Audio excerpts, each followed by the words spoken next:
Hello good morning. अहिले बिहानको 11 बज्यो। हाम्रो त बिहानै भएको छ। अरे पछाडि मजाको घाम लागिरहेछ। यहाँ कोरियामा चाहिँ एउटा अनौठो के चाहिँ देखेँ म। हाम्रो होस्टेलको हाम्रो युनिभर्सिटीको एरियाबाट बाहिर जब निस्किन्छौँ नि कम्पाउन्ड बाहिरबाट, त्यहाँदेखि हेउन्दे भन्दा नि अगाडि जहाँसम्म म काम गर्छु त्यहाँसम्म हरेक बिल्डिङमा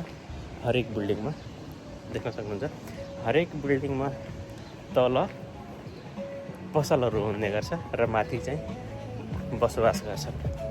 हरेक बिल्डिङ, एउटा पनि बिल्डिङ छैन जसमा चाहिँ पसल चाहिँ नहोस्। हरेक बिल्डिङमा पसल छ। यो कुरो पनि मैले निकै पछि गएर एनालाइज गरेँ कि मतलब यसो हेरेँ जहीँ तहीँ पसल देखेँ कि, अनि एनालाइज गरेँ कि कहाँसम्म चाहिँ छ यस्तो। अनि मेरो युनिभर्सिटीको कम्पाउन्ड बाहिर निस्किनु बित्तिकै यो स्टार्ट हुन्छ। सबभन्दा सुरुमै 7-Eleven बिल्डिङ छ एकापट्टि लेफ्ट साइडमा, अब उताबाट निस्क्यो भने, अनि राइट साइडमा चाहिँ एउटा कफी सप छ। र त्यहाँदेखि चाहिँ यो हरेक बिल्डिङमा छ। लगभग यो टोटल डिस्टेन्स 8 किलोमिटरसम्म छ र 8 किलोमिटरमा यो 8 किलोमिटरसम्मै पुरै छ कि। तल पसल मार्टहरू हुने गर्छन् र माथि चाहिँ मान्छेहरूको बसोबास गर्ने ठाउँ। र यो चाहिँ यहाँ मात्रै नभएर, यो बुसान यो एरियामा मात्रै नभएर अलमोस्ट कोरियाको हरेक ठाउँमा चाहिँ यस्तै छ।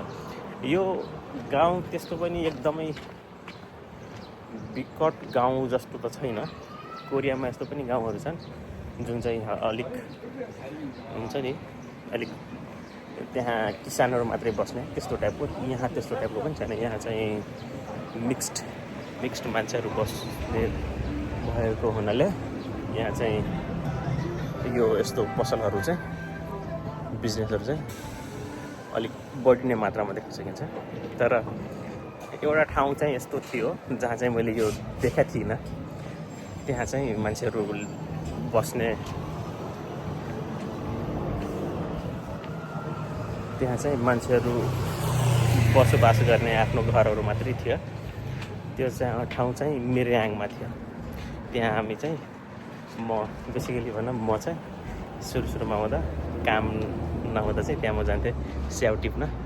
र त्यो पनि एउटा रमाइलो ठाउँ थियो, रमाइलो पल थियो, रमाइलो समय थियो। गइन्थ्यो, स्याउ टिपिन्थ्यो दिनभर। राति गएर एउटै रुममा 25-30 जनालाई खाँदेर राखिदिन्थ्यो। एउटा ठुलो हल हुन्थ्यो। हामी तराईतिर हाम्रो के हुन्थ्यो पहिला सानोमा जन्ती जाँदाखेरि ठ्याक्कै त्यस्तै हलमा सबै जन्तीहरूलाई राख्ने गर्थ्यो। त्यही रमाइलो, त्यही पलहरू याद आउँथ्यो कि त्यो बेला। म इनिसियल्ली साउथ कोरिया आउँदा चाहिँ 3 महिना जति काम पाएको थिइनँ। अनि सुरुवाती दिनहरूमा चाहिँ त्यसरी एग्रिकल्चरको काम गर्न थिएँ। अनि त्यति बेला चाहिँ स्याउ टिप्ने सिजन चलिरहेको थियो। अनि स्याउ चाहिँ टिप्न गइन्थ्यो।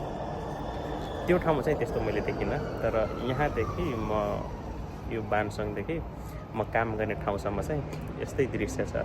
पुरै तल पसलहरू, मार्टहरू, सेलुनहरू, कफी बेकरी सपहरू, अनि माथि चाहिँ मान्छेहरूको बसोबास गर्ने एकोमोडेसन सेन्टरहरू, घरहरू, मान्छेहरूको आफ्नै वासस्थानहरू छन्। अब लेट्स यहाँबाट अब एक्सप्लोर गर्दै हिँडौँ कहाँसम्म छ। म तपाईँहरूलाई पुरै देखाउँछु, मतलब कुन तरिकाको सेटअप हुँदो रहेछ, यहाँ तल कसरी राख्ने गर्छ र माथि कसरी बस्ने गर्छ। लेट्स सी है त।